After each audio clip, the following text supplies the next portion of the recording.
Kahit sa mga pagkain, meron ding magka-love team. Yung bang terno, made for each other. Patok ngayong nagsisimula ng umulan. Ang mga nag-iinit nilang tambalan. Katulad ng putot tinuguan, lugaw at tokwat baboy, munggo at gigi o galunggong. At ang hindi dapat mawala sa listahan, champorado at tuyo. Weird combination. Parang hindi compatible. Pero kapag natikman, swak! Balanseng-balanse ang tamis at alat. Pero may titibag na raw sa love team na ito. Ang champorado kasing naisipan ng food blogger na si Sabrina, gawa sa white chocolate at ang kapares nito, dried pusit. I decided to try it with white chocolate. And then, because white chocolate medyo matamis siya, I decided to balance it out with crispy dried squid. I felt it would go well together because I like the sweet and salty combination. Hobby na raw talaga ni Sabrina ang pag-iimbento at paggawa ng iba't ibang twist sa mga simpleng pagkain.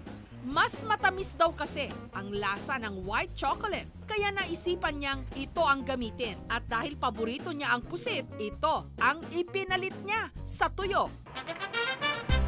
Pinakuluan ang malagkit. Pagkaluto, inilagay ang white chocolate. That's 10 ounces white chocolate and then half a can of condensed milk. Pagkaluto ng champorado, iprinito ang dried pusit at ipinantoppings sa white chocolate champorado. Mas matamis ito kaysa na dating naugalian natin sa champorado. Yung lasa ng champorado tsaka pusit, malinamnam, malasa siya. Ang champorado nating mga Pilipino, pinaniniwala ang impluwensya ng Mexico, dala ng galleon trade noong panahon ng mga Kastila. Pero kung sa mga Mexicano, ang tsokolate, mainit na inumin, ang sa atin, dinagdagan ng malagkit na bigas. Ang pangunahing sangkap nito, kakao. Dito sa Pilipinas, sa Davao makikita ang malalawak na plantasyon ng kakao. Kung walang kakao, pwede rin ang paborito ng maraming Pilipino, choknat. Sa restaurant na ito sa Pasig, bukod sa kakao, ang kanilang champorado, meron ding choknat. Pag meron ka ng chocolate, meron siyang konting crunch na malalasahan mo na hindi lang basta chocolate. Imbes na gatas, fresh cream ang kanilang ipinanghahalo rito. Iniluto ang malagkit na bigas, Ang una natin gagawin ay ang kokwa.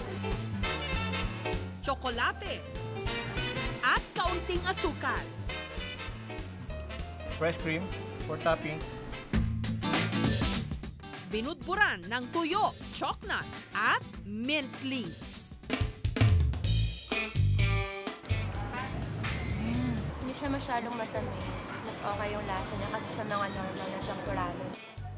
Yung alat ng tuyo, sakong-sako dun sa champorado. Tsaka lasang-lasa yung chocnuts. Kung gusto mo ng champoradong may lutong, subukan ang pinipig champorado. Pinakatago-tagong recipe ng manunulat na si Guillermo Ige Ramos. Comfort food kung ituring niya ito. Ito raw ang nagpapatahan sa kanya tuwing siya'y nagmamaktol nung siya'y bata pa. Hanggang sa kanyang paglaki, ito pa rin ang pangontra sa kanyang lungkot. After so many years, pag kumain ka nito, naaalala mo yung nakaraan. Para sa pinipig champorado, hinati sa dalawang bahagi ang pinipig. Tinusta ng bahagya ang isa at pinalamig. So, ilalagay na natin yung tableya, no? Sunod na isinalang sa kaserolang may tubig ang iba pang mga sangkap at ang natirang pinipig. Nung nagsimula na itong kumulo, inilagay ang tinustang pinipig. at hinalo ng hinalo. Ang susunod natin ilalagay ang cinnamon.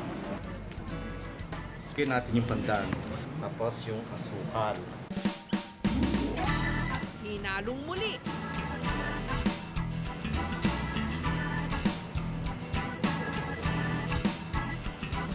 Masarap, malinamnam. Parang gawa talaga nung unang panahon. Yung pinipig, crunchy siya, tsaka ma-chocolate. Hindi na kailangan ng milk siguro kasi ang chocolate, tsaka hindi siya matamis, katamtaman lang. Alam nyo bang ang champorado pwede rin palang gawing pika-pika? Champorado cupcakes. Mahilig daw talaga ang magkakapatid na Len, Janae at Apple sa cupcakes. Nakapag-imbento na nga raw sila ng Yema Cupcake, Calamansi Cupcake, at ang latest, Champorado Cupcakes. Yung champorado was one of our favorites kasi dahil almost every Christmas or every time it's cold or it's raining, we'd always cook our own champorado. Tapos yun yung kinakain namin. So sabi namin, why not make a version of a champorado cupcake? Isinaing muna ang malagkit na bigas. Nung malapit ng maluto, hinaluan ng kondensada at tsokolate. Nung malagkit na, dinagdagan pa ng asukal at hinalo ng hinalo.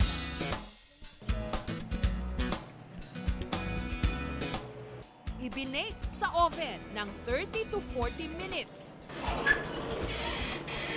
Pagkaluto, pinalamig. Para sa finishing touches, nilagyan ng dulce de leche. Bongga! Hindi naman siya lasang champorado, parang lang siyang ordinary na cupcake na chocolate. Para naman sa mga health conscious dyan, ito ang bagay sa inyo. Imbes na malagkit na bigas, ang kanilang champorado gawa sa granola o pinaghalo-halong oats at iba't ibang nuts. Mas healthy po dun sa traditional po na champorado po natin. Then we use cocoa sugar po dun sa granola po natin. Ang kagandahan daw ng champoradong ito, bukod sa healthy, ang mga sangkap magkakahiwalay na isineserve. Ikaw mismo ang magtitimpla. Kasabay nito ang iba't ibang klase ng tsokolate, fresh milk, peanut butter, at sliced banana. Pwede po natin kainin ng sliced champorado. Masarap siya. Well, very rich yung chocolate niya. And lasang-lasa pa yung peanut butter saka yung chocolate. And it goes well talaga. Ilang araw na lang, opisyal nang magsisimula ang tag-ulan. Sabayan ang lamig ng buhos ng ulan sa init ng champorado. At kung anumang maisipan nyong kapartner nito.